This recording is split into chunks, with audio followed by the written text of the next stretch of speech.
ਪਿਛਲੇ 27 ਦਿਨਾਂ ਤੋਂ ਕੇਂਦਰ ਸਰਕਾਰ ਵੱਲੋਂ ਲਿਆਂਦੇ ਗਏ 3 ਖੇਤੀ ਕਾਨੂੰਨਾਂ ਦੇ ਵਿਰੁੱਧ ਕਿਸਾਨਾਂ ਵੱਲੋਂ ਦਿੱਲੀ ਦੀਆਂ ਬਰੂਹਾਂ ਤੇ ਰੋਸ ਪ੍ਰਦਰਸ਼ਨ ਕੀਤਾ ਜਾ ਰਿਹਾ ਹੈ। ਫਿਲਹਾਲ ਦੀ ਘੜੀ ਦੇ ਵਿੱਚ ਕੇਂਦਰ ਸਰਕਾਰ ਹੱਥ ਪੱਲਾ ਫੜਾਉਂਦੀ ਹੋਈ ਨਜ਼ਰ ਨਹੀਂ ਆ ਰਹੀ, ਪਰ ਕਿਸਾਨਾਂ ਨੇ ਵੀ ਸਾਫ਼ ਕਰ ਦਿੱਤਾ ਕਿ ਜਦੋਂ ਤੱਕ ਤਿੰਨੇ ਖੇਤੀ ਕਾਨੂੰਨ ਰੱਦ ਨਹੀਂ ਹੋਣਗੇ ਉਸ ਸਮੇਂ ਤੱਕ ਸੰਘਰਸ਼ ਜਿਹੜਾ ਉਹ ਜਾਰੀ ਰੱਖਿਆ ਜਾਊਗਾ। ਅਸੀਂ ਦਿੱਲੀ ਦੇ ਟਿੱਕਰੀ ਬਾਰਡਰ ਤੇ ਮੌਜੂਦ ਹਾਂ, ਜਿੱਥੇ ਕਿ ਕਿਸਾਨ ਜਥੇਬੰਦੀਆਂ ਵੱਲੋਂ ਲਗਾਤਾਰ ਪ੍ਰਦਰਸ਼ਨ ਕੀਤਾ ਜਾ ਰਿਹਾ, ਪੱਕਾ ਮੋਰਚਾ ਲਗਾਇਆ ਜਾ ਰਿਹਾ। ਕੁਝ ਕਿਸਾਨ ਲੀਡਰ ਤੇ ਕਿਸਾਨ ਸਾਡੇ ਨਾਲ ਨੇ, ਉਹਨਾਂ ਦੇ ਨਾਲ ਗੱਲਬਾਤ ਕਰਾਂਗੇ तमाम ਮੁੱਦਿਆਂ ਨੂੰ ਲੈ ਕੇ, ਕਿਸਾਨੀ ਸੰਘਰਸ਼ ਨੂੰ ਲੈ ਕੇ। ਜੋ ਕਿਸਾਨਾਂ ਦਾ ਸੰਘਰਸ਼ ਚੱਲ ਰਿਹਾ ਪਿਛਲੇ 27 ਦਿਨਾਂ ਤੋਂ ਲਗਾਤਾਰ, ਪਹਿਲਾਂ 2 ਮਹੀਨੇ ਪੰਜਾਬ ਦੇ ਵਿੱਚ ਚੱਲਿਆਗਾ, ਇਹਦੇ ਬਾਅਦ ਹੁਣ ਕੇਂਦਰ ਸਰਕਾਰ ਵੱਲੋਂ ਦੁਬਾਰਾ ਸੁਨੇਹਾ ਆਇਆਗਾ ਕਿ ਤੁਸੀਂ ਰਾਏ ਸਲਾਹ ਕਰਕੇ ਦੱਸੋ ਕਿ ਮੀਟਿੰਗ ਕਦੋਂ ਕਰਨੀ ਹੈ। ਤੁਸੀਂ ਇਸ ਨੂੰ ਕਿਵੇਂ ਦੇਖਦੇ ਹੋ ਕਿ ਕੇਂਦਰ ਸਰਕਾਰ ਕੋਈ ਹੱਥ ਪੱਲਾ ਫੜਾਉਣ ਦੇ ਮੂਡ 'ਚ ਹੈ ਇਸ ਵਾਰ, ਜਾਂ ਪਹਿਲਾਂ ਦੀ ਵਾਂਗ ਜਿਹੜੇ ਮੀਟਿੰਗ ਰਹੂ? ਇੱਕ ਵਾਰ ਫੇਰ ਮੋਦੀ ਸਰਕਾਰ ਜਿਹੜਾ ਇਹ ਕਿਸਾਨਾਂ ਦੇ ਨਾਲ ਜਿਹੜੀ ਗੁੰਮਰਾਹਕੁਨ ਪ੍ਰਚਾਰ ਕਰਕੇ ਇੱਕ ਵਾਰ ਫੇਰ ਲੋਕਾਂ ਨੂੰ ਮੈਸੇਜ ਦੇਣਾ ਚਾਹੁੰਦੀ ਹੈ ਕਿ ਅਸੀਂ ਜਿਹੜਾ ਇਹ ਕਾਨੂੰਨ ਤੇ ਗੱਲਬਾਤ ਕਰਨੀ ਚਾਹੁੰਦੇ ਹਾਂ, ਜਦੋਂ ਕਿ ਅਮਲ ਦੇ ਵਿੱਚ ਉਹ ਨਹੀਂ ਚਾਹੁੰਦੇ। ਔਰ ਅਸੀਂ ਇਸ ਮਾਮਲੇ ਨੂੰ ਜਿਹੜਾ ਬੜੀ ਗੰਭੀਰਤਾ ਨਾਲ ਵੇਖਦੇ ਹਾਂ, ਕਿਉਂਕਿ ਇਹ ਜਿਹੜਾ ਖੇਤੀ ਕੋਈ ਧੰਦਾ ਨਹੀਂ ਹੈ, ਖੇਤੀ ਸਾਡੀ ਵਿਰਾਸਤ ਹੈ। ਔਰ ਖੇਤੀ ਨੂੰ ਬਚਾਉਣ ਦੇ ਲਈ ਅਸੀਂ ਪਹਿਲਾਂ ਜਿਹੜੇ ਸਾਡੇ ਪੁਰਖੇ ਉਹ ਬਾਬਾ ਬੰਦਾ ਸਿੰਘ ਬਹਾਦਰ ਹੋਵੇ, ਚਾਹੇ ਜਿਹੜੇ ਪੰਜਾਬ ਦੇ ਅੰਦਰ ਮਜਾਰਾ ਮੂਵਮੈਂਟ ਹੋਵੇ, ਔਰ ਤੀਸਰੀ ਮੂਵਮੈਂਟ ਜਿਹੜੀ ਹੈ ਇੱਕ ਵਾਰ ਫੇਰ ਇਹ ਮੋਦੀ ਸਰਕਾਰ ਨੇ ਅਬਾਨੀ ਅਡਾਨੀਆਂ ਨੂੰ ਜਿਹੜਾ ਸਿੱਧੇ ਤੌਰ ਤੇ ਜਿਹੜਾ ਉਹਨੂੰ ਮਾਲਕ ਬਣਾਉਣ ਦਾ ਇਹ ਤਹਈਆ ਕੀਤਾ। ਉਹਨਾਂ ਦੇ ਅਸੀਂ ਮਨਸੂਬੇ ਜਿਹੜੇ ਹੈ ਇਹ ਕਾਮਯਾਬ ਨਹੀਂ ਹੋਣ ਦੇਵਾਂਗੇ। ਔਰ ਮੈਂ ਇਹ ਜਥੇਬੰਦੀਆਂ ਵੱਲੋਂ ਪਿਛਲੇ 27 ਦਿਨਾਂ ਤੋਂ ਇਹ ਦਿੱਲੀ ਦੇ ਵਿੱਚ ਪੱਕਾ ਮੋਰਚਾ ਲੱਗਿਆ, ਔਰ ਮੈਂ ਤੁਹਾਡੇ ਚੈਨਲ ਦੇ ਮਾਧਿਅਮ ਤੋਂ ਔਰ ਕਿਸਾਨ ਜਥੇਬੰਦੀਆਂ ਵੱਲੋਂ ਇਹ ਕਹਿਣਾ ਚਾਹੁੰਦਾ ਕਿ ਮੈਂ ਕਾਮਰੇਡ ਕ੍ਰਿਸ਼ਨ ਚੌਹਾਨ, ਸਾਡੀ ਜਥੇਬੰਦੀ ਕੁੱਲ ਹਿੰਦ ਕਿਸਾਨ ਸਭਾ ਵੱਲੋਂ, ਔਰ ਅਸੀਂ ਇਹ ਜਿਹੜਾ ਸੰਘਰਸ਼ ਹੈ ਕੱਲਾ ਸੰਘਰਸ਼ ਜਿੱਤਦੇ ਨਹੀਂ, ਇੱਥੇ ਨਵਾਂ ਇਤਿਹਾਸ ਸਿਰਜ ਕੇ ਜਾਵਾਂਗੇ। ਔਰ ਸਾਡੇ ਕਿਸਾਨਾਂ ਨੇ ਔਰ ਉਹਨਾਂ ਦੇ ਪਰਿਵਾਰਾਂ ਵੱਲੋਂ ਸਾਡੇ ਸਿਰਾਂ ਤੇ ਇੱਕ ਕਫਨ ਜਿਹੜੇ ਬੰਨ੍ਹ ਕੇ ਤੋਰਿਆ ਕਿ ਅਗਰ ਤੁਸੀਂ ਜਿੱਤ ਕੇ ਮੁੜਦੇ ਹੋ ਤਾਂ ਤੁਹਾਡੇ ਲਈ ਜਿਹੜੇ ਉਹ ਹਾਰ ਹੈ ਉਹ ਗਲਾਂ ਦੇ ਵਿੱਚ ਪਾਏ ਜਾਣਗੇ, ਜਿੱਤ ਦੇ ਜਸ਼ਨ ਮਨਾਏ ਜਾਣਗੇ। ਅਗਰ ਤੁਸੀਂ ਆਉਂਦੇ ਹੋ ਤਾਂ ਉਹੀ ਹਾਰ ਜਿਹੜੇ ਤੁਹਾਡੀ ਮੌਤ ਤੇ ਤੁਹਾਡੀ ਡੈੱਡ ਬੋਡੀਆਂ ਤੇ ਪੈਣਗੇ। ਇਸ ਕਰਕੇ ਅਸੀਂ ਕਰੋ ਤੇ ਮਰੋ ਦੀ ਨੀਤੀ ਲੈ ਕੇ ਇਹ ਜਥੇਬੰਦੀਆਂ ਨੇ ਫੈਸਲਾ ਕੀਤਾ ਵੀ ਕਿਸੇ ਵੀ ਕੀਮਤ ਤੇ ਸਰਕਾਰ ਦੇ ਨਾਲ ਜਿਹੜਾ ਕਾਨੂੰਨਾਂ ਨੂੰ ਰੱਦ ਕਰਾਉਣ ਤੋਂ ਬਿਨਾਂ ਸਾਡਾ ਹੋਰ ਕੋਈ ਸਮਝੌਤਾ ਨਹੀਂ। ਇਹ ਮਤ ਭੁਲੇਖੇ 'ਚ ਰਹੇ ਮੋਦੀ ਤੇ ਅਮਿਤ ਸ਼ਾਹ ਜਿਹੜਾ ਠੀਕ ਹੈ, ਜਿੰਨੇ ਵੀ ਪਿਛਲੇ ਕਾਲੇ ਕਾਨੂੰਨ ਬਣੇ ਹੈ ਉਹਨਾਂ ਦੇ ਵਿੱਚ ਇੱਕ ਅੰਤਰ ਜ਼ਰੂਰ ਰਿਹਾ, ਕਿਉਂਕਿ ਮੋਦੀ ਸਰਕਾਰ ਨੇ ਪਿਛਲੇ ਸਮੇਂ ਦੇ ਵਿੱਚ ਜਿਹੜਾ ਇਹ RSS ਤੇ ਮੋਦੀ ਸਰਕਾਰ ਜਿਹੜੀ BJP ਸਰਕਾਰ ਹੈ, ਇਸ ਨੇ ਪਹਿਲਾਂ ਦੇਸ਼ ਦੀ ਆਜ਼ਾਦੀ ਦੇ ਸਮੇਂ ਅੰਗਰੇਜ਼ਾਂ ਦੇ ਨਾਲ ਉਹਨਾਂ ਦੀ ਟੌਟਗਿਰੀ ਕਰਕੇ ਪੰਜਾਬੀ ਤੇ ਦੇਸ਼ ਦੀ ਪਿੱਠ ਦੇ ਵਿੱਚ ਛੁਰਾ ਮਾਰਿਆ ਸੀ। ਅੱਜ ਜਿਹੜਾ ਅਬਾਨੀ ਅਡਾਨੀਆਂ ਦੇ ਹੱਕ ਦੇ ਵਿੱਚ ਭੁਗਤ ਕੇ ਜਿਹੜਾ ਇਹ ਕਿਸਾਨਾਂ ਦੇ ਪਿੱਠ ਦੇ ਵਿੱਚ ਜਿਹੜਾ ਛੁਰਾ ਮਾਰਨ ਦਾ ਕੰਮ ਕੀਤਾ।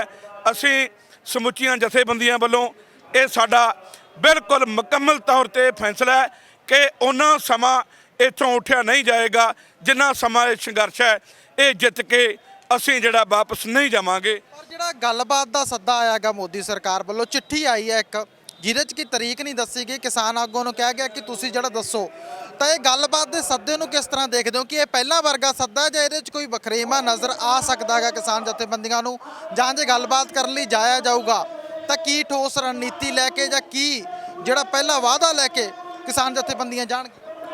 ਬਿਲਕੁਲ, ਤੁਹਾਡਾ ਸਵਾਲ ਜਿਹੜਾ ਹੈ ਬਹੁਤ ਕਾਬਲੇ ਤਾਰੀਫ ਹੈ ਤੇ ਇਹ ਬਹੁਤ ਮਾਇਨੇ ਛੱਡਦਾ ਹੈ, ਕਿਉਂਕਿ ਪਹਿਲਾਂ ਜਿਹੜਾ ਸਰਕਾਰ ਸਮਾਂ ਦਿੰਦੀ ਸੀ ਤੇ ਅੱਜ ਫੈਸਲਾ ਜਿਹੜਾ ਉਹਨੇ ਕਿਸਾਨਾਂ ਤੇ ਛੱਡਿਆ।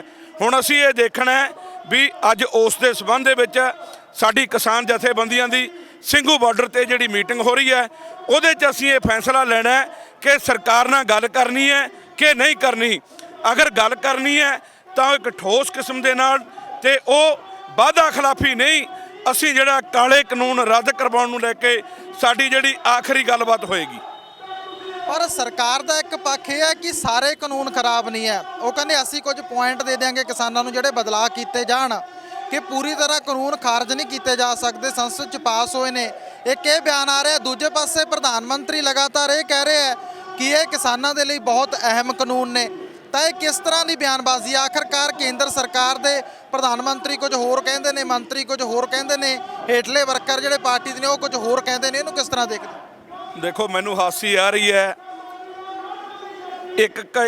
ਇੱਕ ਵਿਅਕਤੀ ਦੇ ਘਰੋਂ ਤੇ ਉਸ ਦੇ ਕੋਲੋਂ ਜਦੋਂ ਕੋਈ ਚੀਜ਼ ਖੁੱਸ ਰਹੀ ਹੋਵੇ ਤੇ ਖੋਹਣ ਵਾਲਾ ਇਹ ਕਹਿ ਰਿਹਾ ਹੈ ਕਿ ਮੈਂ ਬਹੁਤ ਚੰਗਾ ਕੰਮ ਕਰ ਰਿਹਾ।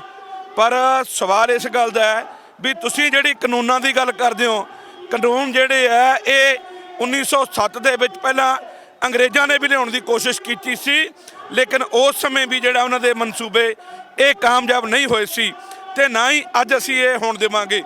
ਜਿੱਥੋਂ ਤੱਕ ਇਹ ਕਾਨੂੰਨਾਂ ਦੇ ਜਿਹੜੇ ਚੰਗੇਪਣ ਦੀ ਗੱਲ ਹੈ, ਔਰ ਜੇਕਰ ਇਹ ਚੰਗੇ ਹੁੰਦੇ ਤਾਂ ਬਿਹਾਰ ਦੇ ਜਿਹੜੇ ਯੂਪੀ ਦੇ ਵਿੱਚ ਜਿੱਥੇ MSP ਜਿਹੜੀ ਹੈ ਉਹ ਟੁੱਟੀ ਹੋਈ ਹੈ, ਲਾਗੂ ਨਹੀਂ, ਔਰ ਉਥੋਂ ਦੇ ਪੰਜਾਬ ਦੇ ਵਿੱਚ ਆ ਕੇ ਜਿਹੜੇ ਸਾਡੇ ਪ੍ਰਵਾਸੀ ਭਰਾ ਨੇ ਅੱਜ ਉਹ ਜਿਹੜੀ ਮਾੜੀ ਆਰਥਿਕ ਹਾਲਤ ਔਰ ਸਮਾਜਿਕ ਬਰਾਬਰਤਾ ਦੇ ਨਾ ਹੋਣ ਕਰਕੇ ਅੱਜ ਜਿਹੜਾ ਉਹ ਝੋਨਾ ਲਾਉਣ ਦੇ ਲਈ ਮਜਬੂਰ ਹੋਏ ਆ। ਅਸੀਂ ਨਾ ਸਾਡੇ ਪੰਜਾਬ ਦੇ ਕਿਸਾਨਾਂ ਨੂੰ ਤੇ ਨਾ ਦੇਸ਼ ਦੇ ਜਿਹੜੇ ਬਾਕੀ ਕਿਸਾਨ ਹੈ ਉਹਨਾਂ ਦੇ ਹੱਥਾਂ ਦੇ ਵਿੱਚ ਅਸੀਂ ਜਿਹੜਾ ਮੰਗਣ ਵਾਲਾ ਠੂਠਾ ਨਹੀਂ ਫੰਡ ਦੇਵਾਂਗੇ। ਇਹਦੇ ਲਈ ਅਸੀਂ ਕੋਈ ਵੀ ਕੁਰਬਾਨੀ ਕਰਨੀ ਪਈ ਉਹ ਕੁਰਬਾਨੀ ਜਿਹੜੀ ਹੈ ਪੂਰੀ ਠੋਕ ਵਜਾ ਕੇ ਕਰਾਂਗੇ। ਅਸੀਂ ਭਗਤ ਸਰਾਭੇ ਬਾਬੇ ਨਾਨਕ ਹੋਰੇ ਤੇ ਗੁਰੂ ਗੋਬਿੰਦ ਸਿੰਘ ਦੇ ਵਾਰਸ ਹੈ। ਇਹ ਸਾਨੂੰ ਅਟਲ ਵਿਸ਼ਵਾਸ ਹੈ ਕਿ ਇਹ ਕਾਲੇ ਕਾਨੂੰਨ ਤੇ ਅਬਾਨੀ ਅਡਾਨੀ ਜਿਹੜੇ ਹੈ ਸਾਡੇ ਰੋਹ ਤੇ ਸਾਡੇ ਹੌਸਲਿਆਂ ਦੇ ਅੱਗੇ ਜਿਹੜਾ ਉਹ ਬਹੁਤ ਛੇਤੀ ਤਿੱਤਰ ਹੋਣਗੇ। ਜੇ ਆਪਾਂ ਗੱਲ ਕਰੀਏ ਰਿਐਕਸ਼ਨ ਦੀ, ਤਾਂ ਜਿਹੜੇ ਆੜਤੀਏ ਨੇ, ਜਿਹੜੀ ਵਿਚੋਲੀਏ ਦੀ ਗੱਲ ਜਿਹੜੀ ਕੇਂਦਰ ਸਰਕਾਰ ਕਰਦੀ ਹੈਗੀ, ਤਾਂ ਉਹਨਾਂ ਵੱਲੋਂ ਹੁਣ ਕਿਹਾ ਗਿਆ ਕਿ ਸਾਡੇ ਘਰਾਂ ਤੇ ਵੀ ਇਨਕਮ ਟੈਕਸ ਵਿਭਾਗ ਦੇ ਛਾਪੇ ਜਿਹੜੇ ਮਰਵਾਏ ਜਾ ਰਹੇ ਨੇ। ਕੇਂਦਰ ਸਰਕਾਰ ਇਹ ਸਭ ਕੁਝ ਤਾਂ ਕਰ ਰਹੀ ਹੈ ਕਿ ਅਸੀਂ ਕਿਸਾਨੀ ਸੰਘਰਸ਼ ਦੀ ਹਮਾਇਤ ਕਰ ਰਹੇ ਹਾਂ। ਕੀ ਦਮ ਹੈ ਆੜਤੀਆਂ ਦੀ ਇਸ ਗੱਲ ਦੇ ਵਿੱਚ?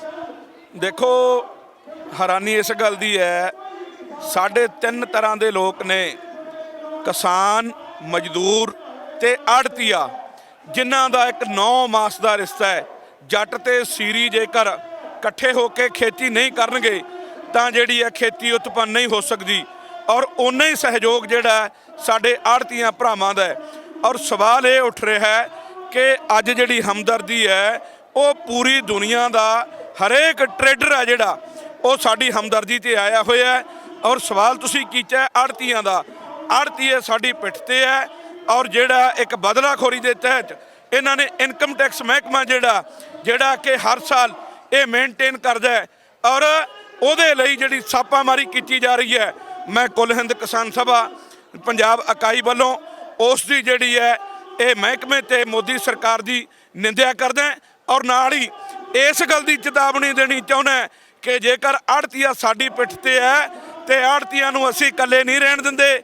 ਅਸੀਂ ਵੀ ਉਹਨਾਂ ਦੀ ਪਿੱਠ ਤੇ ਹੋ ਕੇ ਜਿਹੜਾ ਇਹ ਪਰਸੋਂ ਤੋਂ ਇਹ ਮਾਮਲਾ ਹੋਣ ਦੇ ਵਿੱਚ ਆਇਆ, ਉਸੇ ਟਾਈਮ ਤੋਂ ਲੈ ਕੇ ਪੰਜਾਬ ਦੀਆਂ ਕਿਸਾਨ ਜਥੇਬੰਦੀਆਂ ਜਿਹੜੀਆਂ ਅੱਜ ਉਹ ਘਰਾਓ ਵਾਲੇ ਪਾਸੇ ਜਾ ਰਹੀਆਂ ਤੇ ਡਰਦੀ ਹੋਈਆਂ ਜਿਹੜੀਆਂ ਇਨਕਮ ਟੈਕਸ ਮਹਿਕਮਾ ਤੇ ਉਹਦੀਆਂ ਟੀਮਾਂ ਜਿਹੜੀਆਂ ਅੱਜ ਮੂਹਰੇ ਜਾ ਰਹੀਆਂ, ਔਰ ਆੜਤੀਆਂ ਵੱਲੋਂ ਜਿਹੜਾ 4 ਦਿਨ ਕੰਮ ਬੰਦ ਕਰਨ ਦਾ ਜਿਹੜਾ ਇਹ ਸਰਕਾਰ ਦੇ ਖਿਲਾਫ ਤੇ ਮੋਦੀ ਦੇ ਸਰਕਾਰ ਦੇ ਖਿਲਾਫ ਜਿਹੜਾ ਉਹ ਐਲਾਨਨਾਮਾ ਦਿੱਤਾ ਹੈ।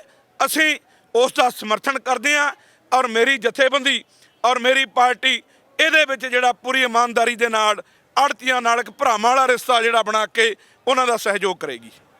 ਪਰ ਆੜਤੀਆ ਸਿਸਟਮ ਦੀ ਜੇ ਆਪਾਂ ਪਹਿਲਾਂ ਗੱਲ ਕਰੀਏ ਕਿ ਬੇਸ਼ੱਕ ਅੱਜ ਹੋਂਦ ਦੀ ਲੜਾਈ ਕਿਸਾਨ ਲੜ ਰਿਹਾ ਹੈਗਾ, ਕੇਂਦਰ ਸਰਕਾਰ ਜਿਹੜੀ ਆ ਉਹ ਕਾਰਪੋਰੇਟ ਘਰਾਣਿਆਂ ਨੂੰ ਸਭ ਕੁਝ ਸੌਂਪਣ ਦੇ ਲਈ ਆਖਰੀ ਸੱਟ ਮਾਰਨ ਜਾ ਰਹੀ ਹੈ, ਪਰ ਤੁਸੀਂ ਜਿਹੜਾ ਮੌਜੂਦਾ ਸਿਸਟਮ ਹੈ ਕਿ ਇਹਦੇ ਵਿੱਚ ਵੀ ਤੁਸੀਂ ਚਾਹੁੰਦੇ ਹੋ ਕਿ ਕੁਝ ਨਾ ਕੁਝ ਸੁਧਾਰ ਜਿਹੜਾ ਕੀਤਾ ਜਾਵੇ, ਕਿਉਂਕਿ ਕਿਸਾਨ ਖੁਦਕੁਸ਼ੀਆਂ ਦਾ ਦੌਰ ਜਿਹੜਾ ਲਗਾਤਾਰ ਜਾਰੀ ਹੈ।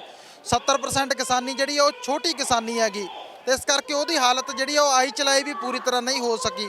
ਤੇ ਇਸ ਕਰਕੇ ਕੀ ਕਦਮ ਜਿਹੜੇ ਚੁੱਕੇ ਜਾਣੇ ਚਾਹੀਦੇ ਕਿ ਮੌਜੂਦਾ ਸਿਸਟਮ ਦੇ ਵਿੱਚ ਵੀ ਕਿਸਾਨ ਜਿਹੜਾ ਹੈ ਉਹ ਕਮ ਸੇ ਕਮ ਚੰਗਾ ਜੀਵਨ ਬਸਰ ਤਾਂ ਕਰ ਸਕੇ? ਇਹਦੇ 'ਚ ਦੇਖੋ, ਜਿਹੜਾ ਤੁਸੀਂ ਸਵਾਲ ਕੀਤਾ ਨਾ, ਮੈਂ ਇੱਕ ਗੱਲ ਇਹ ਕਹਿਣੀ ਚਾਹੁੰਦਾ ਹੈ ਕਿ MSP ਨੰਬਰ 2 ਸਵਾਮੀਨਾਥਨ ਕਮਿਸ਼ਨ ਜਿਹੜਾ ਬਣਿਆ 2008 ਦੇ ਵਿੱਚ ਬਣਿਆ ਸੀ, ਔਰ ਇਹਦੀ ਜਿਹੜੀ ਪੂਰਨ ਤੌਰ ਤੇ ਰਿਪੋਰਟਿੰਗ ਹੈ ਇਹਨੂੰ ਇੰਪਲੀਮੈਂਟ ਕਰਕੇ ਸਰਕਾਰ ਕਿ ਜਿਹੜੀ ਕਿਸਾਨ ਦੀ ਫਸਲ ਹੈ ਉਹਦਾ ਲਾਗਤ ਖਰਚਾ ਲਾ ਕੇ ਉਹਦੇ ਨਾਲੋਂ 1.5 ਗੁਣਾ ਜ਼ਿਆਦਾ ਅਗਰ ਸਾਨੂੰ MSP ਦਿੰਦੀ ਹੈ ਤਾਂ ਕੁਦਰਤੀ ਤੌਰ ਤੇ ਹੈ ਕਿਸਾਨ ਜਿਹੜਾ ਹੈ ਉਹ ਆਰਥਿਕ ਤੌਰ ਤੇ ਠੀਕ ਹੋਏਗਾ। ਜਿਹੜੀ ਇਹਦੇ ਤੇ ਖੇਤੀਬਾੜੀ ਤੇ ਜਿਹੜੀ ਪੈਸਟੀਸਾਈਡ ਹੈ ਜਾਂ ਰੇ ਸਪਰੇ ਹੈ, ਅਗਰ ਉਹ ਕਮ ਰੇਟ ਕਰਕੇ ਜਿਹੜੀ ਸਬਸਿਡੀ ਦਿੱਤੀ ਜਾਵੇ ਔਰ ਸਰਕਾਰ ਜਿਹੜਾ ਹੈ ਇਹ ਇੱਕ ਭਰਮਾਉਣ ਵਾਲੇ ਪਾਸੇ ਜਿਹੜਾ ਇਹ ਕੀ ਹੈ, ਇਮਾਰਤ ਇਹਨਾਂ ਦੀ ਕੱਚੀ ਹੈ ਔਰ ਉਹਨੂੰ ਜਿਹੜਾ ਚੰਗਾ ਲਿਪਣ ਦਾ ਕੰਮ ਕੀਤਾ ਜਾ ਰਿਹਾ ਹੈ। ਪਰ ਅਸੀਂ ਚੰਗੀ ਤਰ੍ਹਾਂ ਭਾਫ ਲਿਆ ਕਿਉਂਕਿ ਇਹ ਕਾਨੂੰਨ ਸਾਡੇ ਵਿਰੋਧ 'ਚ ਨਹੀਂ ਜਾਂਦੇ। ਇਹ ਦੁਨੀਆ ਭਰ ਦੇ ਵਿੱਚ ਜਿੱਥੇ ਵੀ ਅੰਨ ਖਾਣ ਵਾਲੇ ਲੋਕ ਨੇ ਤੇ ਜਿਹੜੇ ਅੰਨ ਭਗਤ ਨੇ ਉਹਨਾਂ ਦੇ ਵਿੱਚ ਜਿਹੜਾ ਅੱਜ ਰੋਸ ਹੈ ਔਰ ਸਰਕਾਰ ਦੇ ਖਿਲਾਫ ਹੈ। ਔਰ ਮੈਂ ਇਹ ਕਹਿੰਦਾ ਕਿ ਬੜੀ ਬਸ਼ਰਮ ਤੇ ਜਿਹੜੀ ਮੱਤ ਮਾਰੀ ਵਾਲੀ ਜਿਹੜੀ ਮੋਦੀ ਸਰਕਾਰ ਦੇ ਭਗਤ ਨੇ, ਉਹ ਹੈਰਾਨੀ ਇਸ ਗੱਲ ਦੀ ਹੋ ਰਹੀ ਹੈ ਵੀ ਜਿਹੜੀ ਚੰਗੀ ਚੀਜ਼ ਹੈ ਕਿ ਅਗਰ ਸਿਆਲ ਦੇ ਵਿੱਚ ਧੁੱਪ ਨਿਕਲਦੀ ਹੈ ਤਾਂ ਕੁਦਰਤੀ ਤੌਰ ਤੇ ਉਹਦਾ ਨਿੱਘ ਮਾਣਿਆ ਜਾਂਦਾ ਹੈ। ਗਰਮੀ ਦੇ ਵਿੱਚ ਅਗਰ ਹਵਾ ਚੱਲਦੀ ਹੈ ਤਾਂ ਉਹਦਾ ਠੰਡ ਮਹਿਸੂਸ ਹੁੰਦੀ ਹੈ। ਸੇਮ ਇਸੇ ਤਰ੍ਹਾਂ ਜੇਕਰ ਇਹ ਕਾਨੂੰਨ ਚੰਗੇ ਹੁੰਦੇ, ਯੂਪੀ ਤੇ ਬਿਹਾਰ ਦੇ ਲੋਕ ਜਿਹੜਾ ਕਦੇ ਵੀ ਕਿਸਾਨ ਜਿਹੜੇ ਆ ਮਜ਼ਦੂਰ ਨਾ ਬਣਦੇ। ਔਰ ਨਾਲ ਹੀ ਮੈਂ ਅੰਤ ਦੇ ਵਿੱਚ ਔਰ ਤੁਹਾਡੇ ਇਸ ਮਾਧਿਅਮ ਤੋਂ ਇਹ ਗੱਲ ਕਹਿਣੀ ਚਾਹੁੰਦਾ ਕਿ ਮੋਦੀ ਸਰਕਾਰ ਮੈਨੂੰ ਨਹੀਂ ਸਮਝ ਆ ਰਹੀ ਕਿ ਉਹ ਕਿਸ ਕਿਸਮ ਦੀ ਕਿਸ ਮਿੱਟੀ ਦੀ ਬਣੀ ਹੈ। ਉਹਨਾਂ ਦੇ ਭਗਤ ਨੇ ਜਿਹੜੇ ਉਹ ਕਿਸ ਕਿਸਮ ਦੇ ਲੋਕ ਨੇ, ਮੱਤ ਉਹਨਾਂ ਦੀ ਮਾਰੀ ਹੋਈ ਹੈ, ਜ਼ਮੀਰ ਮਰ ਚੁੱਕੀ ਹੈ। ਕਿਉਂਕਿ ਜਿਹੜੀ ਚੀਜ਼ ਖਾਣ ਵਾਲੀ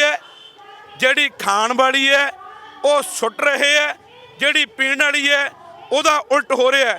ਅੱਜ ਦੁੱਧ ਜਿਹੜਾ ਇਹਦੇ ਭਗਤ ਨੇ ਅੱਜ ਇਹ ਜਿਹੜਾ ਉਹਨੂੰ ਡੋਲਣ ਦਾ ਕੰਮ ਕਰ ਰਹੇ ਹੈ ਤੇ ਮੂਤ ਪਿਲਾਉਣ ਦਾ ਜਿਹੜਾ ਕੰਮ ਹੈ ਇਹ ਕਰ ਰਹੇ ਹੈ, ਜਿਹਦੇ ਤੋਂ ਸਾਫ਼ ਜ਼ਾਹਰ ਹੁੰਦਾ ਹੈ ਕਿ ਅੱਜ ਜਿਹੜੀ ਵਿਗਿਆਨ ਹੈ ਔਰ ਅਸੀਂ 21ਵੀਂ ਸਦੀ ਦੇ ਵਿੱਚ ਪ੍ਰਵੇਸ਼ ਕਰ ਚੁੱਕੇ ਹਾਂ।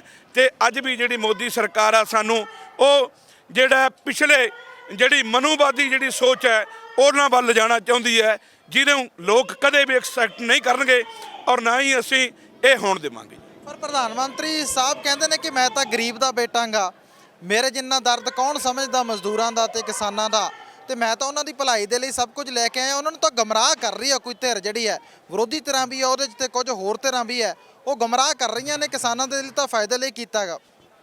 ਦੇਖੋ ਮੈਂ ਤਾਂ ਹੈਰਾਨ ਇਸ ਗੱਲ ਤੇ ਹੈ ਵੀ ਇੱਕ ਪ੍ਰਧਾਨ ਮੰਤਰੀ ਜੀ ਨੇ ਜਿਨ੍ਹਾਂ ਦੀ ਡਿਗਰੀ ਬਾਰੇ ਹਜੇ ਤੱਕ ਕਲੀਅਰ ਨਹੀਂ, ਸੁਣਨ 'ਚ ਆਇਆ ਕਹਿੰਦੇ ਜੀ ਉਹਨਾਂ ਦਾ 18 ਸਾਲ ਦੀ ਉਮਰ ਦੇ ਵਿੱਚ ਉਹਨਾਂ ਦੀ ਮੈਰਿਜ ਹੋਈ, ਉਹਨਾਂ ਨੇ ਆਪਦੀ ਘਰ ਵਾਲੀ ਦੀਆਂ ਜਿਹੜੀ ਹੈ ਉਹਦੇ ਬਾਰੇ ਵੀ ਛੁਪਾ ਕੇ ਰੱਖਿਆ। ਤੇ ਇਹ ਵੀ ਸੁਣਨ 'ਚ ਆਇਆ ਕਹਿੰਦੇ ਜੀ ਮੈਂ ਚਾਹ ਵੇਚਣ ਵਾਲਾ। ਪਰ ਇੱਕ ਚੀਜ਼ ਮੈਂ ਜ਼ਰੂਰ ਸਪਸ਼ਟ ਕਰਨੀ ਚਾਹੁੰਦਾ ਮੀਡੀਆ ਦੇ ਰਾਹੀਂ, ਦੇਖੋ ਉਹਨਾਂ ਦੀ ਸ਼ਾਦੀ ਹੋਈ, ਉਹਨਾਂ ਦੀ ਪਤਨੀ ਜਿਹੜੀ ਅੱਜ ਉਹਨਾਂ ਤੋਂ ਬਹੁਤ ਦੁਖੀ ਹੈ ਔਰ ਨਾਲ ਹੀ ਉਹਨਾਂ ਦੀਆਂ ਡਿਗਰੀਆਂ ਦਾ ਜਿਹੜਾ ਖੁਲਾਸਾ ਹੈ ਉਹ ਸਾਡੇ ਜਿਹੜੇ ਗ੍ਰਹਿ ਮੰਤਰੀ ਹੈ ਅਮਿਤ ਸ਼ਾਹ ਜੀ ਉਹ ਕਰ ਰਹੇ ਨੇ। ਲੇਕਿਨ ਜਨਤਕ ਤੌਰ ਤੇ ਨਾ ਲੋਕਾਂ ਨੂੰ ਇਹ ਪਤਾ ਹੈ ਔਰ ਨਾ ਹੀ ਉਹਨਾਂ ਦਾ ਕੋਈ ਹਜੇ ਤੱਕ ਕਲੀਕ ਮਿਲਿਆ। ਜਿੱਥੋਂ ਤੱਕ ਉਹਦੇ ਚਾਹ ਵੇਚਣ ਦਾ ਸਵਾਲ ਹੈ, ਮੈਂ ਚਾਹ ਵੇਚਦੇ ਤਾਂ ਨਹੀਂ ਦੇਖਿਆ, ਪਰ ਦੇਸ਼ ਜਿਹੜਾ ਅੱਜ ਪੂਰਾ ਉਹਨੇ ਚਾਹੇ ਰੇਲਵੇ ਹੋਵੇ, ਚਾਹੇ ਸਾਡੀਆਂ ਜਿਹੜੀਆਂ 2.5 ਲੱਖ ਨੌਜਵਾਨਾਂ ਦੀਆਂ ਨੌਕਰੀਆਂ ਦਾ ਸਵਾਲ ਹੋਵੇ, ਚਾਹੇ ਜਿਹੜਾ ਸਾਡਾ ਖੇਤੀਬਾੜੀ ਮੰਤਰੀ ਦਾ ਖੇਤੀਬਾੜੀ ਦਾ ਸਵਾਲ ਹੋਵੇ, ਤੇ ਚਾਹੇ ਜਿਹੜਾ ਨਿੱਜੀਕਰਨ ਦਾ ਸਵਾਲ ਹੋਵੇ, ਇਹਨਾਂ ਸਾਰੇ ਮੁੱਦਿਆਂ ਤੇ ਮੈਂ ਉਹਨੂੰ ਅੱਖੀਂ ਔਰ ਪੂਰੀ ਦੁਨੀਆ ਦੇ ਵਿੱਚ ਜਿਹੜਾ ਅੱਜ ਦੇਸ਼ ਵੇਚਦੇ ਜ਼ਰੂਰ ਦੇਖ ਰਹੇ ਹਾਂ ਅਸੀਂ। ਤੁਸੀਂ ਨੌਜਵਾਨਾਂ ਦਾ ਜ਼ਿਕਰ ਜਿਹੜਾ ਕੀਤਾ ਗਾ, ਪੰਜਾਬ ਦੇ ਨੌਜਵਾਨਾਂ ਦੀ ਜੇ ਆਪਾਂ ਗੱਲ ਕਰੀਏ ਤਾਂ ਪਿਛਲੀਆਂ ਵਿਧਾਨ ਸਭਾ ਚੋਣਾਂ ਤੋਂ 1 ਸਾਲ ਪਹਿਲਾਂ ਇਹ ਪਿਕਚਰ ਦਿਖਾਈ ਗਈ ਕਿ ਪੰਜਾਬ ਦਾ ਨੌਜਵਾਨ ਤਾਂ ਪੂਰੀ ਤਰ੍ਹਾਂ ਜਿਹੜਾ ਨਸ਼ੇੜੀ ਹੋ ਚੁੱਕਿਆ ਗਾ। ਉੜਤਾ ਪੰਜਾਬ ਵਰਗੀਆਂ ਜਿਹੜੀਆਂ ਫਿਲਮਾਂ ਵੀ ਸਾਹਮਣੇ ਆਈਆਂ ਨੇ। ਅੱਜ ਅਸੀਂ ਇਹ ਪੱਕਾ ਮੋਰਚਾ ਦੇਖਦੇ ਹਾਂ, ਨੌਜਵਾਨ ਵੱਡੀ ਗਿਣਤੀ ਦੇ ਵਿੱਚ ਇੱਥੇ ਡਟੇ ਹੋਏ ਨੇ ਕਿ ਪੰਜਾਬੀਆਂ ਦੇ ਉਹ ਤਸਵੀਰ ਜਿਹੜੀ ਬਣਾਈ ਗਈ ਸੀ ਉਹਨੂੰ ਧੋਤਾ ਸਾਡੇ ਨੌਜਵਾਨਾਂ ਨੇ ਤੇ ਪ੍ਰੂਫ ਦੇਤਾ ਕਿ ਉਹ ਸੱਚਮੁੱਚ ਹੀ ਪੰਜਾਬ ਦੇ ਨੌਜਵਾਨ ਨੇ ਜਿਹੜੇ ਕਿ ਸੰਘਰਸ਼ੀਲ ਲੋਕ ਆਪਣੇ ਹੱਕਾਂ ਦੇ ਲਈ ਲੜਨਾ ਜਾਣਦੇ ਨੇ। ਦੇਖੋ ਇਹਦੇ ਲਈ ਕੁਝ ਲੋਕ ਉਹ ਨੇ ਕਿ ਜਿਹੜੀ ਆਪਣੀ ਰਾਜਨੀਤੀ ਨੂੰ ਬਰਕਰਾਰ ਰੱਖਣ ਦੇ ਲਈ ਸਾਡੀ ਜਿਹੜੀ ਨੌਜਵਾਨ ਵਰਗ ਹੈ ਉਹਨਾਂ ਨੂੰ ਭਰਮਾਉਣ ਵਾਸਤੇ ਔਰ ਨਾਲ ਹੀ ਜਿਹੜੇ ਸਾਡੇ ਜਨਤਕ ਮੁੱਦੇ ਹੈ ਉਹਨਾਂ ਨੂੰ ਬਖੇਰਨ ਵਾਸਤੇ ਜਿਹੜਾ ਇਸ ਕਿਸਮ ਦੀ ਚਾਲ ਚੱਲੀ ਜਾਂਦੀ ਹੈ। ਜਿੱਥੋਂ ਤੱਕ ਤੁਸੀਂ ਨਸ਼ਿਆਂ ਦਾ ਸਵਾਲ ਕੀਤਾ ਹੈ ਕਿ ਪੰਜਾਬ ਇੱਕ ਉਹ ਇਤਿਹਾਸਕਾਰ ਸਾਡਾ ਵਿਰਸਾ ਰਿਹਾ ਕਿ ਜਿੱਥੇ ਨਸ਼ਿਆਂ ਤੋਂ ਦੂਰ ਰਹਿ ਕੇ ਔਰ ਆਮ ਤੌਰ ਤੇ ਪ੍ਰੇਰਿਤ ਕੀਤਾ ਜਾਂਦਾ ਹੈ ਔਰ ਨਾਲ ਹੀ ਜਿਹੜੀ 70% ਜਿਹੜਾ ਇਹ ਨੌਜਵਾਨੀ ਨੂੰ ਠੀਕ ਹੈ ਸਿਆਸੀ ਲੋਕਾਂ ਨੇ ਇੱਕ ਚਾਲ ਚੱਲੀ ਸੀ, ਲੇਕਿਨ ਸੰਘਰਸ਼ਮਈ ਜਿਹੜੀਆਂ ਸਾਡੀਆਂ ਕਿਸਾਨ ਜਥੇਬੰਦੀਆਂ ਉਹਨਾਂ ਨੇ ਸਿੱਧ ਕੀਤਾ ਕਿ ਪੰਜਾਬ ਦਾ ਨੌਜਵਾਨ ਨਸ਼ੇੜੀ ਨਹੀਂ। ਪੰਜਾਬ ਦਾ ਨੌਜਵਾਨ, ਜਦੋਂ ਇਹ ਕਿਹਾ ਜਾਂਦਾ ਸੀ ਕਿ ਬਾਪੂ ਜਿਹੜਾ ਉਹ ਸੰਘਰਸ਼ ਦੇ ਵਿੱਚ ਹੈ ਤੇ ਨੌਜਵਾਨ ਜਿਹੜਾ ਮੋਟਰਸਾਈਕਲ ਤੇ ਗੇੜੇ ਦੇ ਰਿਹਾ ਹੈ, ਪਰ ਅੱਜ ਬਾਪੂ ਤੇ ਉਹ ਨੌਜਵਾਨ ਇਕੱਠੇ ਹੋ ਕੇ ਜਿਹੜਾ ਆਪਣੀ ਆਣ ਇੱਜ਼ਤ, ਆਪਣੀ ਮਾਂ ਤੋਂ ਪਿਆਰੀ ਜ਼ਮੀਨ ਨੂੰ ਬਚਾਉਣ ਦੇ ਲਈ ਅੱਜ ਉਹ ਦਿੱਲੀ ਦੀਆਂ ਸੜਕਾਂ ਤੇ ਨਹੀਂ, ਅੱਜ ਮੋਦੀ ਸਰਕਾਰ ਦੀ ਹਿੱਕ ਤੇ ਆ ਕੇ ਬੈਠਿਆ ਤੇ ਨਾਲ ਹੀ ਇਹ ਸਿੱਧ ਕੀਤਾ ਕਿ ਉਹ ਨੌਜਵਾਨਾਂ ਨੇ ਜਿਹੜੇ ਦਿੱਲੀ ਦੇ ਔਰ ਉਸ ਤੋਂ ਪਹਿਲਾਂ ਹਰਿਆਣੇ ਦੀ ਸਰਕਾਰ ਜਿਹੜੀ ਖੱਟੜ ਹੈ, ਖੱਟੜ ਸਰਕਾਰ ਨੇ ਜਿਹੜੀਆਂ ਰੋਕਾਂ ਲਾਈਆਂ ਸੀ ਉਹ ਸਾਰੀਆਂ ਰੋਕਾਂ ਤੋੜ ਕੇ ਅਗਰ ਜੇਕਰ ਇਹ ਪੰਜਾਬ ਦੇ ਨੌਜਵਾਨ ਨਸ਼ੇੜੀ ਹੁੰਦੇ ਤਾਂ ਆ ਜਿਹੜਾ ਸਾਡਾ ਅੱਜ ਇਹ ਅੰਦੋਲਨ ਪੂਰੀ ਦੁਨੀਆ ਦਾ ਬਣ ਚੁੱਕਾ ਹੈ। ਇਹ ਸਾਡੇ ਨੌਜਵਾਨਾਂ ਦੇ ਸਹਿਯੋਗ ਤੇ ਉਹਨਾਂ ਦੇ ਜਿਹੜਾ ਹੌਸਲਿਆਂ ਦੇ ਨਾਲ ਗਿਆ ਹੈ, ਔਰ ਨਾਲ ਹੀ ਜਿਹੜਾ ਬੀਜੇਪੀ ਦਾ ਤੇ ਆਰਐਸਐਸ ਦਾ ਆਈਟੀ ਸੈੱਲ ਹੈ ਔਰ ਸਾਡੇ ਨੌਜਵਾਨਾਂ ਦੀ ਸੂਝ-ਬੂਝ ਤੇ ਉਹਦੀ ਲਿਆਕਤ ਨੇ ਅੱਜ ਉਹਦਾ ਮੂੰਹ ਤੋੜਵਾਂ ਜਵਾਬ ਦਿੱਤਾ ਹੈ। ਇਹ ਨਹੀਂ ਕਿਹਾ ਜਾ ਸਕਦਾ ਕਿ ਪੰਜਾਬ ਦਾ ਨੌਜਵਾਨ ਜਿਹੜਾ ਇਹ ਕੋਈ ਗਲਤ ਜਿਹੜੀ ਹੈ। ਹਾਂ, ਕੁਝ ਲੋਕਾਂ ਨੇ ਅੱਜ ਤੋਂ ਪਹਿਲਾਂ ਸਮਾਂ ਜਿਹੜਾ ਉਹਦੀ ਵਰਤੋਂ ਕਰਨ ਦੀ ਕੋਸ਼ਿਸ਼ ਕੀਤੀ ਹੈ, ਲੇਕਿਨ ਅੱਜ ਪੰਜਾਬ ਦਾ ਜਿਹੜਾ ਨੌਜਵਾਨ ਹੈ ਪੂਰੀ ਤਰ੍ਹਾਂ ਜਿਹੜਾ ਮੈਦਾਨ ਦੇ ਵਿੱਚ ਡਟਿਆ ਹੋਇਆ ਹੈ ਤੇ ਸੰਘਰਸ਼ ਲਈ ਤਤਪਰ ਹੈ।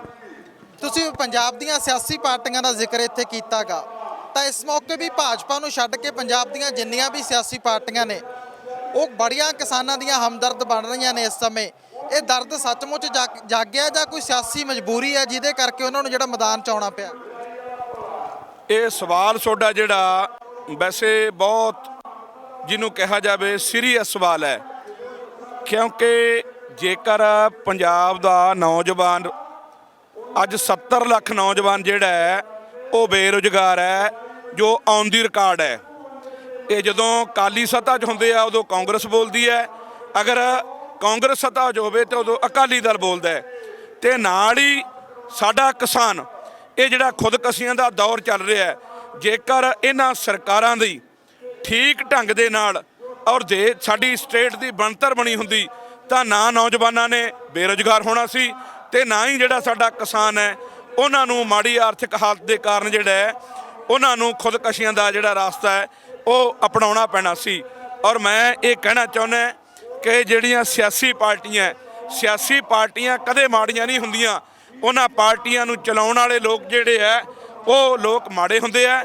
ਔਰ ਇਹ ਜੇਕਰ ਇਹ ਸਿਆਸੀ ਪਾਰਟੀਆਂ ਦੀ ਅੱਜ ਮਜਬੂਰੀ ਬਣ ਚੁੱਕੀ ਹੈ ਔਰ ਅੱਜ ਉਹ ਹਾਜ਼ਰੀ ਲਵਾਉਣ ਦੇ ਲਈ ਮਜਬੂਰ ਨੇ, ਜਦੋਂ ਕਿ ਅਸੀਂ ਇਹ ਕਿਸਾਨ ਜਥੇਬੰਦੀਆਂ ਵੱਲੋਂ ਇਹ ਮੰਗ ਕਰਦੇ ਹਾਂ ਕਿ ਜਿਹੜਾ ਇਲੈਕਸ਼ਨ ਏਜੰਡਾ ਹੈ ਉਹਨੂੰ ਇਲੈਕਸ਼ਨ ਏਜੰਡੇ ਨੂੰ ਜਿਹੜਾ ਕਾਨੂੰਨੀ ਰੂਪ ਦੇ ਕੇ ਕੋਈ ਵੀ ਪੋਲੀਟੀਕਲ ਪਾਰਟੀ ਜਦੋਂ ਲੋਕ ਕਚਹਿਰੀ ਦੇ ਵਿੱਚ ਜਾਂਦੀ ਹੈ ਤਾਂ ਉਹ ਜਿਸ ਤਰ੍ਹਾਂ ਦਾ ਵੀ ਲੋਕਾਂ ਦੇ ਨਾਲ ਵਾਅਦਾ ਕਰਦੀ ਹੈ, ਅਗਰ ਉਹ ਸੱਤਾਧਾਰੀ ਪਾਰਟੀ ਜੇਕਰ ਉਹ ਵਾਅਦਾ ਪੂਰਾ ਨਹੀਂ ਕਰਦੀ ਉਹਨੂੰ ਕਾਨੂੰਨੀ ਡੱਕੇ ਦੇ ਵਿੱਚ ਲਿਆ ਕੇ ਉਹਦੀ ਮਾਨਤਾ ਰੱਦ ਕੀਤੀ ਜਾਵੇ ਤੇ ਨਾਲ ਹੀ ਜਿਹੜਾ ਅੱਗੇ ਤੋਂ ਚੋਣ ਲੜਨ ਦਾ ਜਿਹੜਾ ਉਹਦੇ ਤੇ ਮੁਕੰਮਲ ਤੌਰ ਤੇ ਰੋਕ ਲਾਈ ਜਾਵੇ।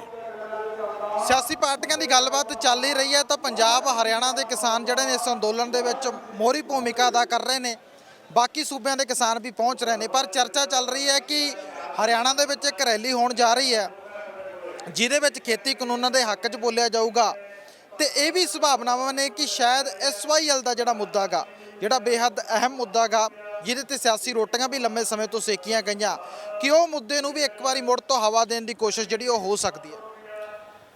ਇਹ ਬੀਜੇਪੀ ਕਹਿ ਸਕਦੀ ਹੈ, ਅੱਜ ਪਾਣੀਆਂ ਦੀ ਤਾਂ ਗੱਲ ਹੀ ਨਹੀਂ। ਅੱਜ ਪਹਿਲਾਂ ਤਾਂ ਮੈਨੂੰ ਹੈਰਾਨੀ ਇਸ ਗੱਲ ਦੀ ਹੋ ਰਹੀ ਹੈ, ਉਹ ਪਹਿਲਾਂ ਜ਼ਮੀਨਾਂ ਬਚਾ ਲਓ, ਤੁਹਾਡੀਆਂ ਜ਼ਮੀਨਾਂ ਜਾ ਰਹੀਆਂ, ਪਾਣੀ ਤੁਸੀਂ ਹਿੱਕ ਤੇ ਲਾਓਗੇ।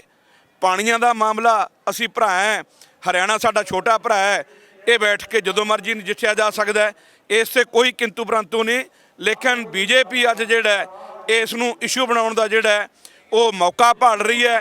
ਪਰ ਸਾਡੀ ਕਿਸਾਨ ਅੱਜ ਵੇਖਿਆ ਜਾ ਸਕਦਾ ਕਿ ਹਰਿਆਣੇ ਦੇ ਸਾਡੇ ਜਿਹੜੇ ਕਿਸਾਨ ਨੇ, ਪੰਜਾਬ ਦੇ ਕਿਸਾਨ ਨੇ ਔਰ ਰਾਜਸਥਾਨ ਦੇ ਕਿਸਾਨ ਨੇ ਔਰ ਦੂਜੀਆਂ ਸਟੇਟਾਂ ਦੇ ਵਿੱਚੋਂ ਕਿਸਾਨ ਅੱਜ ਪਹੁੰਚ ਰਹੇ ਹੈ। ਔਰ ਅੱਜ ਇੱਥੋਂ ਐਲਾਨ ਕੀਤਾ ਕਿ ਪਹਿਲਾਂ ਜਿਹੜਾ ਬੀਜੇਪੀ ਦਾ ਅਸੀਂ ਪੱਕੇ ਤੌਰ ਤੇ ਬਾਈਕਾਟ ਦਾ ਜਿਹੜਾ ਐਲਾਨ ਇਹ ਪੰਜਾਬ ਦੀਆਂ ਜਥੇਬੰਦੀਆਂ ਨੇ ਕੀਤਾ ਸੀ ਤੇ ਅੱਜ ਜਿਹੜਾ ਹਰਿਆਣੇ ਦੀਆਂ ਜਥੇਬੰਦੀਆਂ ਨੇ ਕਰਤਾ। ਮੈਨੂੰ ਹੈਰਾਨੀ ਇਹ ਹੋ ਰਹੀ ਹੈ। ਤੁਹਾਡਾ ਸਵਾਲ ਇਹ ਹੈ ਕਿ ਉਹ ਰੈਲੀ ਕਰਨਗੇ, ਸਾਡਾ ਸਵਾਲ ਇਹ ਹੈ ਪ੍ਰੈਸ ਦੇ ਰਾਹੀਂ ਉਹਨਾਂ ਨੂੰ ਕਿ ਕਿਹੜੇ ਲੋਕਾਂ ਕੋਲੇ ਜਾਓਗੇ। ਉਹ ਲੋਕ ਸਾਨੂੰ ਸਵਾਲ ਕਰਨਗੇ ਕਿ ਪਹਿਲਾਂ ਸਾਡੇ ਜ਼ਮੀਨਾਂ ਦੇ ਮਾਮਲੇ ਤੇ ਜਿਹੜੇ ਥੋਪੇ ਜਾ ਰਹੇ ਕਾਨੂੰਨ ਨੇ ਉਹ ਰੱਦ ਕੀਤੇ ਜਾਣ। ਆਖਰੀ ਸਵਾਲ ਹੈ ਮੇਰਾ ਕਿ ਆਮ ਲੋਕਾਂ ਦੇ ਵਿੱਚ ਇਹ ਚਰਚਾ ਗਈ, ਕੁਝ ਵਿਦੇਸ਼ਾਂ ਦੇ ਵਿੱਚ ਵੀ ਲੋਕਾਂ 'ਚ ਚਰਚਾ ਗਈ ਕਿ ਕਿਸਾਨ ਆਪਣੇ ਹੱਕਾਂ ਦੇ ਲਈ ਲੜ ਰਹੇ ਨੇ, ਸਰਕਾਰਾਂ ਗੱਲ ਸੁਣਨ ਲਈ ਤਿਆਰ ਨਹੀਂ। 3 ਮਹੀਨੇ ਤੋਂ ਲਗਭਗ ਸੰਘਰਸ਼ ਚੱਲ ਰਿਹਾ ਹੈ, ਤਾਂ ਕਿਸਾਨਾਂ ਨੂੰ ਆਪਣੀ ਪਾਰਟੀ ਜਿਹੜੀ ਬਣਾ ਲੈਣੀ ਚਾਹੀਦੀ ਹੈ। ਕਿਸਾਨ ਜਥੇਬੰਦੀਆਂ ਨੂੰ ਸਿਆਸਤ ਦੇ ਵਿੱਚ ਆ ਜਾਣਾ ਚਾਹੀਦਾ ਗਾ ਮੌਕਾ ਹੁਣ, ਤਾਂ ਕਿ ਇਸ ਤਰ੍ਹਾਂ ਸੜਕਾਂ ਤੇ ਹੱਕ ਜਿਹੜੇ ਨਾ ਮੰਗਣੇ ਪੈਣੇ। ਲੋਕਾਂ ਦਾ ਸਵਾਲ ਹੈ, ਕਾਫੀ ਵੱਡੇ ਪੱਧਰ ਤੇ ਚਰਚਾ ਚੱਲ ਰਹੀ ਹੈ ਇਹਦੇ ਬਾਰੇ ਤੁਸੀਂ ਕੀ ਕਹੋਗੇ? ਦੇਖੋ, ਜਿੱਥੋਂ ਤੱਕ ਸਵਾਲ ਰਾਜਨੀਤਿਕ ਤੌਰ ਤੇ ਵਿਚਰਨ ਦਾ ਹੈ, ਕਿਸਾਨਾਂ ਨੂੰ, ਮਜ਼ਦੂਰਾਂ ਨੂੰ, ਵਪਾਰੀ ਇਹਦੇ 'ਚ ਜਿਹੜੇ ਵਰਗ ਨੇ ਇਨਵੋਲਵ ਨੇ, ਉਹਨਾਂ ਨੂੰ ਸਾਂਝੇ ਤੌਰ ਤੇ ਇੱਕ ਮਤ ਹੋਣ ਦੀ ਲੋੜ ਹੈ। ਇੱਕ ਮਤ ਹੋ ਕੇ ਕਿ ਜਿਹੜੇ ਲੋਕ ਉਹਨਾਂ ਦੇ ਵਿਰੋਧੀ ਨੇ, ਜਿਨ੍ਹਾਂ ਦੇ ਕਾਰਨ ਇਹ ਕਾਲੇ ਕਾਨੂੰਨ ਬਣਦੇ ਹੈ, ਉਹਨਾਂ ਨੂੰ ਸੱਤਾ 'ਚੋਂ ਬਾਹਰ ਕਰਨ ਦੀ ਲੋੜ ਹੈ। ਕਿਉਂਕਿ ਰਾਜਨੀਤੀ ਨਹੀਂ ਮਾੜੀ, ਰਾਜਨੀਤੀ ਨੂੰ ਚਲਾਉਣ ਵਾਲੇ ਪ੍ਰਬੰਧ ਮਾੜਾ ਹੈ। ਸਾਡੀ ਲੜਾਈ ਮਾੜੇ ਪ੍ਰਬੰਧ ਦੇ ਖਿਲਾਫ ਹੈ, ਕਿਉਂਕਿ ਇਹ ਲੜਾਈ ਇੱਕ ਮਨੁੱਖੀ ਹੋਂਦ ਦੀ ਬਚਾਉਣ ਦੀ ਹੈ। ਔਰ ਮੈਂ ਪ੍ਰੈਸ ਦੇ ਮਾਧਿਅਮ ਤੋਂ ਉਹਨਾਂ ਲੋਕਾਂ ਨੂੰ ਚੇਤਾਵਨੀ ਦੇਣੀ ਚਾਹੁੰਦਾ ਬਈ ਸਾਡਾ ਕਿਸਾਨ ਜਿਹੜਾ ਅੱਜ ਤੋਂ 15 ਸਾਲ ਪਹਿਲਾਂ 5 ਕਿੱਲਿਆਂ ਦਾ ਮਾਲਕ ਸੀ, ਅੱਜ ਉਹ 1.5-2 ਕਿੱਲਿਆਂ ਤੇ ਆ ਗਿਆ। ਤੇ ਅਬਾਨੀ ਅਡਾਨੀਆਂ ਦੀ ਜਿਹੜੀ ਕਮਾਈ ਹੈ ਅੱਜ ਉਹ ਜਿਹੜੀ ਮਿੰਟਾਂ ਸਕਿੰਟਾਂ ਦੇ ਵਿੱਚ ਅਰਬਾਂ ਦੀ ਹੋਣ ਜਾ ਰਹੀ ਹੈ। ਔਰ ਇਹਦੇ ਨਾਲ ਹੀ ਮੈਂ ਸਮੁੱਚੀਆਂ ਕਿਸਾਨ ਜਥੇਬੰਦੀਆਂ ਵੱਲੋਂ ਅਸੀਂ ਜਿਹੜਾ ਪ੍ਰੋਗਰਾਮ ਕੀਤਾ ਕਿ 27 ਤਰੀਕ ਤੱਕ ਸਾਡਾ ਜਿਹੜੇ 11 ਸਾਡੇ ਇਹ ਅੰਦੋਲਨ ਦੇ ਵਿੱਚ ਸਾਡੇ ਸਾਥੀ ਉਹ ਭੁੱਖ ਹੜਤਾਲ ਕਰ ਰਹੇ ਨੇ ਸਮੁੱਚੇ ਦੇਸ਼ ਦੇ ਕਿਸਾਨਾਂ ਦੇ ਲਈ। ਦੂਸਰਾ, ਜਿੰਨੇ ਵੀ ਅਬਾਨੀ ਅਡਾਨੀ, ਚਾਹੇ ਇਹਨਾਂ ਦੇ ਪੈਟਰੋਲ ਪੰਪ ਹੋਣ ਤੇ ਚਾਹੇ ਇਹਨਾਂ ਦਾ ਕੋਈ ਵੀ ਖਾਣ ਪੀਣ ਦਾ ਸਮਾਨ ਹੋਵੇ, ਚਾਹੇ ਇਹਨਾਂ ਦੇ ਮਾਲ ਹੋਣ, ਉਹਨਾਂ ਤੇ ਮੁਕੰਮਲ ਤੌਰ ਤੇ ਜਿਹੜਾ ਉਹਦਾ ਬਾਈਕਾਟ ਕਰਕੇ ਇਹਨਾਂ ਨੂੰ ਆਰਥਿਕ ਤੌਰ ਤੇ ਕਮਜ਼ੋਰ ਕਰਕੇ ਇਹਨਾਂ ਨੂੰ ਵਿਦੇਸ਼ਾਂ ਵੱਲ ਧੱਕਿਆ ਜਾਵੇ, ਨਾ ਕਿ ਸਾਡੇ ਵਿੱਚ ਜਿਹੜਾ ਫੁੱਟ ਪਾਉਣ ਦਾ ਕੰਮ ਹੈ। ਇਹ ਮੋਦੀ ਵਰਗੇ ਜਿਹੜੇ ਅਡਾਨੀ ਦੇ ਚਮਚੇ ਨੇ, ਜਿਹੜੇ ਦਲਾਲ ਨੇ, ਇਹ ਉਹਨਾਂ ਲੋਕਾਂ ਦੇ ਨਾਲ ਜਾਣਗੇ ਤੇ ਇਹ ਮੌਕਾ ਹੁਣ ਸਮਾਂ ਦੂਰ ਨਹੀਂ, ਇਹ ਸਮਾਂ ਜਿਹੜਾ ਆ ਚੁੱਕਿਆ। ਜਿਹੜੇ ਕਿਸਾਨ ਨੇ ਉਹ ਇਹ ਜੰਗ ਜਿੱਤਣ ਤੱਕ ਡਟੇ ਰਹਿਣਗੇ ਤੇ ਸਮਾਜਿਕ ਏਕਤਾ ਦੇ ਵੱਲ ਕੀ ਇਹ ਜਿਹੜਾ ਅੰਦੋਲਨ ਹੈਗਾ ਉਹ ਕਦਮ ਵਧਾਊਗਾ ਤੇ ਅੱਗੇ ਜਿਹੜੀਆਂ ਲੜਾਈਆਂ ਨੇ ਉਹਦੇ 'ਚ ਵੀ ਐਸਾ ਜੋਸ਼ੋ ਖਰੋਸ਼ ਜਿਹੜਾ ਹੈ ਉਹ ਸ਼ਾਂਤਮਈ ਤਰੀਕੇ ਦੇ ਨਾਲ ਇਸੇ ਤਰ੍ਹਾਂ ਨਜ਼ਰ ਆਊਗਾ। ਕੋਈ ਕਿਸੇ ਕੋ ਰਾਜ ਨਾ ਦੇ ਹੈ ਜੋ ਲਿਆ ਨਿਜ ਬਲ ਸੇ ਲੈ ਹੈ, ਇਹ ਸਾਡੇ ਪੰਜਾਬੀਆਂ ਦੀ ਤਾਂ ਕਹਾਵਤ ਹੈ। ਤੇ ਅਸੀਂ ਵਾਰਸ ਗੁਰੂ ਗੋਬਿੰਦ ਸਿੰਘ ਜੀ ਦੇ ਹੈ। ਉਹਨਾਂ ਨੇ ਆਪਣਾ ਸਰਬੰਸ ਵਾਰਤਾ ਸਾਡੇ ਲਈ, ਇਸ ਕੌਮ ਲਈ। ਤੇ ਅਸੀਂ ਜਿਹੜਾ ਦੇਸ਼ ਦਾ ਕਿਸਾਨ ਹੈ ਉਹਦੀ ਹੋਂਦ ਨੂੰ ਬਚਾਉਣ ਦੇ ਲਈ ਕੋਈ ਵੀ ਕੁਰਬਾਨੀ ਕੀਤੀ ਜਾ ਸਕਦੀ ਹੈ। ਅੱਜ ਤੱਕ ਜਿਹੜਾ 27 ਦਿਨਾਂ ਦੇ ਵਿੱਚ ਸਾਡੇ ਇਸ ਅੰਦੋਲਨ ਦੇ ਵਿੱਚ ਜਿਹੜਾ 40 ਤੋਂ ਵੱਧ ਸਾਡੇ ਕਿਸਾਨ ਸ਼ਹੀਦ ਹੋ ਚੁੱਕੇ ਨੇ। ਔਰ ਉਹ ਉਹਨਾਂ ਮਾਵਾਂ ਦੇ ਪੁੱਤ ਨੇ, ਉਹ ਉਹਨਾਂ ਨੌਜਵਾਨਾਂ ਦੇ ਬਾਪ ਨੇ, ਔਰ ਉਹ ਉਹਨਾਂ ਕਿਸਾਨਾਂ ਦੇ ਵਾਰਸ ਨੇ। ਔਰ ਜਿਹੜੇ ਉਹਨਾਂ ਨੇ ਨਹੀਂ ਦੇਖਣਾ, ਪਰ ਜਿਹੜੀ ਸਾਡੀਆਂ ਪੀੜ੍ਹੀਆਂ, ਸਾਡਾ ਜਿਹੜਾ ਭਵਿੱਖ ਹੈ, ਇਹ ਸਾਨੂੰ ਕਦੇ ਉਲਾਂਭਾ ਨਹੀਂ ਦੇਗਾ। ਕਿਉਂਕਿ ਜਿਵੇਂ ਅਸੀਂ ਭਗਤ ਸਿੰਘ, ਕਰਤਾਰ ਸਿੰਘ ਸਰਾਭੇ, ਬਾਬੇ ਨਾਨਕ ਤੇ ਗੁਰੂ ਗੋਬਿੰਦ ਸਿੰਘ ਹੋਰਾਂ ਨੂੰ ਸ਼ਰਧਾ ਦੇ ਨਾਲ ਯਾਦ ਕਰਦੇ ਹਾਂ, ਉਸੇ ਤਰ੍ਹਾਂ ਸਾਡੇ ਸ਼ਹੀਦਾਂ ਨੂੰ ਅਸੀਂ ਜਿਹੜਾ ਸਾਡੀਆਂ ਆਉਣ ਵਾਲੀਆਂ ਪੀੜ੍ਹੀਆਂ ਉਹ ਨਮਨ ਹੋਇਆ ਕਰਨਗੀਆਂ। ਔਰ ਇਹ ਅਗਲੀਆਂ ਪੀੜ੍ਹੀਆਂ ਦੇ ਵਿੱਚ ਇਹ ਬਾਤਾਂ ਪਿਆ ਕਰਨਗੀਆਂ ਕਿ ਪਹਿਲਾਂ ਜਿਹੜੀ 47 ਦਾ ਹੱਲਾ ਗੁਲਾ ਹੋਇਆ, ਔਰ 47 ਤੋਂ ਬਾਅਦ ਸਾਨੂੰ ਵੱਢਣ ਦੇ ਲਈ 84 ਆਈ, 84 ਤੋਂ ਬਾਅਦ ਤੀਸਰਾ ਜਿਹੜਾ ਹੱਲਾ ਹੈ ਇਹ RSS ਦੀ ਮੋਦੀ ਸਰਕਾਰ ਵੱਲੋਂ ਜਿਹੜਾ ਅਬਾਨੀ ਅਡਾਨੀਆਂ ਦੀ ਦਲਾਲੀ ਕਰਕੇ ਔਰ ਸਾਡੇ ਨੂੰ ਇੱਕ ਵਾਰ ਫੇਰ ਕਿਸਾਨ ਨੂੰ ਜਿਹੜਾ ਮਾਰਨ ਦਾ ਕੰਮ ਕੀਤਾ।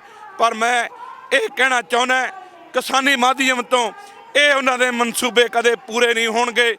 ਤੇ ਅਸੀਂ ਇੱਕ ਵਾਰੀ ਫੇਰ ਅੱਜ ਦਾ ਜਿਹੜਾ ਇਹ ਕਿਸਾਨ ਅੰਦੋਲਨ ਹੈ ਇਹ ਜਿੱਤ ਵੱਲ ਨਹੀਂ ਜਾਏਗਾ ਇਕੱਲਾ, ਇਹ ਇਤਿਹਾਸ ਸਿਰਜੇਗਾ। ਇਸ ਲਈ ਪੀੜ੍ਹੀਆਂ ਯਾਦ ਕਰਨਗੀਆਂ।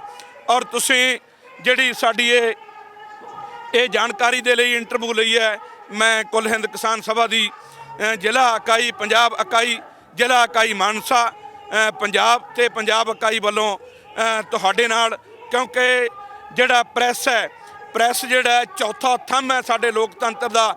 ਔਰ ਮੈਂ ਅੱਜ ਵੀ ਇਹ ਬੇਨਤੀ ਕਰਨੀ ਚਾਹੁੰਦਾ ਕਿ ਦੇਸ਼ ਬਚਾਉਣਾ, ਦੇਸ਼ ਦੇ ਲਈ 4 ਚੀਜ਼ਾਂ ਦਾ ਹੋਣਾ ਜ਼ਰੂਰੀ ਹੈ। ਨੰਬਰ 1 ਸਾਡਾ ਸੰਵਿਧਾਨ। ਅਗਰ ਤੁਹਾਡਾ ਸੰਵਿਧਾਨ ਹੈ ਤਾਂ ਦੇਸ਼ ਤੁਹਾਡੇ ਕਾਇਦੇ ਕਾਨੂੰਨ ਰਹਿਣਗੇ। ਨੰਬਰ 2 ਤੁਹਾਡੀ ਨਿਆਂਪਾਲਿਕਾ ਉਹ ਬਰਕਰਾਰ ਰਹਿਣੀ ਚਾਹੀਦੀ ਹੈ। ਨੰਬਰ ਜਿਹੜੀ ਉਹ ਹੈ ਸਾਡੀ ਲੋਕਪਾਲਿਕਾ।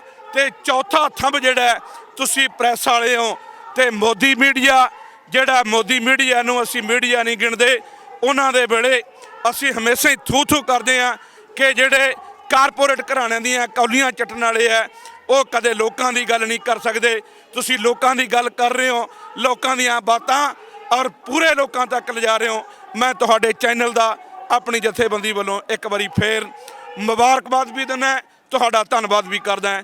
ਬਹੁਤ ਬਹੁਤ ਧੰਨਵਾਦ। ਜੈ ਜਨਤਾ ਜਿੱਤ ਲੜਨ ਵਾਲੇ ਲੋਕਾਂ ਦੀ ਬਹੁਤ ਬਹੁਤ ਧੰਨਵਾਦ ਜੀ। ਸੋ ਇਹ ਸਨ ਕਿਸਾਨ ਲੀਡਰ ਜਿਨ੍ਹਾਂ ਨੇ ਆਖਿਆ ਕਿ ਕਿਸਾਨ ਮੋਰਚਾ ਜਿਹੜਾ ਉਸ ਸਮੇਂ ਤੱਕ ਜਾਰੀ ਰਹੂਗਾ ਜਦੋਂ ਤੱਕ ਖੇਤੀ ਕਾਨੂੰਨ ਜਿਹੜੇ ਨੇ ਉਹ ਰੱਦ ਨਹੀਂ ਕਰਵਾਏ ਜਾਣਗੇ।